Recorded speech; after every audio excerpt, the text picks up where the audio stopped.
Hello लोगोफोर, welcome back to माय YouTube channel with एनादार video. स' लोगोफोर, नोंथांमोना नायगासिनो दङ बड' लेंगुवेज जिके यूट्यूब चैनल। स' नोंथांमोना फार्स्टआवनो आंनि बे चैनेलाव गोदानब्ला अन्नानै चैनेलखौ साबस्क्राइब, लाइक, कमेन्ट, शेयार खालामना होनो थाखाय गुरै खावलायहरनाय थाबाय। स' गासै भिउवार्स, नोंथांमोन जों दिनै सावरायगोन B.T.R पिच एकर्डनि गेजेरजों B.T.A.D नि बायजोआव थानाय बर'फोरनि थाखाय प्रभिजनफोरनि सोमोन्दै। स' 5.1 दफा बादियै हायेनारि हारि थामहिनबा ट्राइबफोरनि थाखाय थाखानाय काउन्सिलफोरनि बायदियैनो B.T.A.D नि बायजोआव थानाय गामिफोरनि जौगाखांनायखौ लाबोनो थाखाय आसाम सरकारा बड' कछारी वेलफेयार काउन्सिल दानानै होगोन।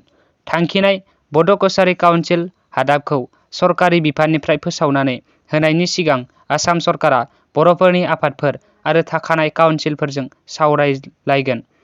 5.2 दफा बादियै B.T.A.D नि बायजोनि गामिफोरनि जुनिया जौगाखांनायनि गोनांथिफोरखौ थिरांथा खालामनानै आरो आसाम सरकारखौ बोसोन होनो थाखाय आसाम सरकार, BTC आरो बर' कछारी वेलफेयार काउन्सिलनि सोद्रोमाफोरखौ लानानै मोनसे एडभाइजरी कमिटि दानाय जागोन।